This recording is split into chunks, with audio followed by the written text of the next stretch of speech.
Okay, so this is my new chart, which I've started from today, and for one day I use a double page, and I'm just going to run through with you what's different. So the reason I needed this is because I was really slipping, and the things that I know I need to do I wasn't doing. So two of those things are doing my abs exercises. I decided I need to do 3 lots of 10 repetitions, and I just wasn't doing them. So what I've decided is I want to, if I put them in the diary and I give myself a time I have to do them. And basically I'm the kind of person, if I don't do these sorts of things first thing, they won't get done. So I've got them there at the top here, and I've got 3 times when I do them: 5 to 7, 20 to 8, and 8:25. I didn't manage them all at those times, but I managed them, and because I did them, sort of first thing, that was really good. That's really helped. I feel really good for that. Second thing is walking. I've identified I need to do 45 minutes a day. Now, what happened with this today was that we were going to go out, but it was just me and the kids today, and my youngest one was in a foul mood, and basically he's delayed. He's got special needs, and I could tell what kind of mood he was in, and I had PMT. It wasn't so bad. I mean, it's not like it used to be because I don't eat sugar anymore. So that's, if you get really bad PMT, just give up sugar for a month and just see the difference. That's what I'd say. But I was not in a great mood. So I realised that we couldn't go for a walk because he needs to be in an enclosed space, and I couldn't deal with it. So I didn't do my walk today. In the next video, I'm going to talk about excuses. I found a good way around making excuses. But really there was no way today. I just couldn't take him out. So that was that. And I just, that's just that for today, I'm afraid. Now, my eating diary is actually a bit less structured than it was, because what I realised was that setting myself a time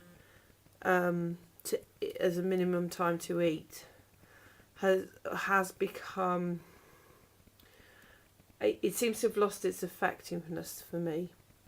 Now this may be my sabotage mind, I don't know, but there's a certain part of me that has been getting bored, and that could be the sabotage thing. But I thought, well, if I change it but I still keep some kind of chart, then that's good. So although it may not be a good thing to have a minimum time to eat, this, I don't know, it seems to work better. I don't know. So what I've got the time, and what I've done for the first 3 times is I make myself eat at those times, 7, 7:40 and 8:25, because I've been noticing that I might have something at 7, and then by the time I take the kids to school, I am insane with hunger, and I can't function. I don't really feel like eating much in the morning, but I know I need to make myself eat some these small kind of high protein. I hesitate to call them snacks, but they're that kind of size. So I eat them, and I made myself eat them. And I have to say that was great, because by later on in the day, although I was in a terrible mood, I didn't have that low blood sugar, and you really reap the benefits if you have a lot of protein in the morning. I reap them in the afternoon when my energy starts to go down. Okay, so what I'm doing now is basically I am timing myself and writing it down, but I'm not giving myself a minimum time. I put the timer on and then I put it to the side so I can't see it. Yeah, this may give me some kind of license to eat too fast, and in which case I'll just change it again. But I have to say that today has been really good in that I have everything I've eaten today, I've sat down and eaten it at a table. And I haven't had that with the other method, and that's the most important thing. Possibly more than the speed I eat at the moment, because that's what I'm working on.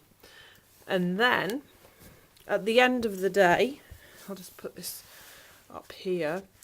I've got planning for Monday, and this is a really important part of it because I have not been planning my food, and that's a real sabotage thing coming in there. So I find I've been hungry and had nothing in the house and just had to rush out to the supermarket and get whatever I could find because I was starving in the supermarket. So I planned out, I went shopping, but I need to do it day by day because quite often I buy some nice stuff and then I eat it early. I'm sure you know what I mean. And I've got this here, and do you know what? I haven't filled it in. There's me thinking, oh yeah, I'm so great with my new chart, but I need to actually fill this in. So this is a good kick up the bum for me. So planning for Monday, I've got what will I eat? I've got breakfast, lunch and dinner and snacks. Now, if I can think about that now, that gives me a kind of safety net, I feel quite secure, and I know that I don't have to be crazy with hunger. And if there's anything to sort out in the morning, I don't want to sort it out in the morning. If there's anything to sort out, I can do it tonight. The thing about the morning is that that's my best time for kind of having my ideas for work.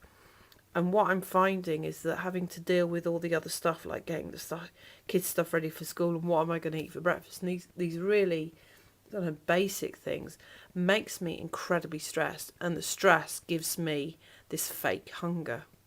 So it's about organising, and I've got all the kids' stuff ready for tomorrow.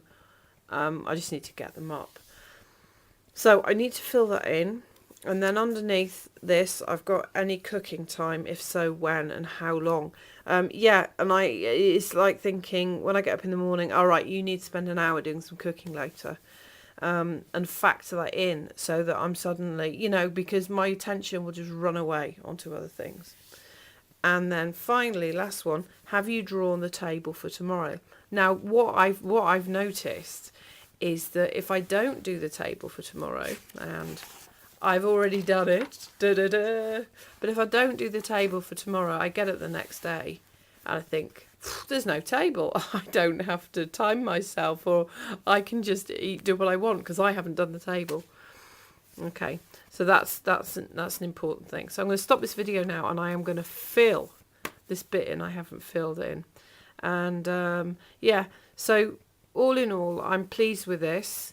Although I think it may mean that I eat a bit faster, it has felt much easier to sit down and eat without distraction every single meal. So it swings and roundabouts really, and I always say you can only do one thing at a time. You can't change lots of challenging things about you at once. No, I can't anyway. All right then, bye.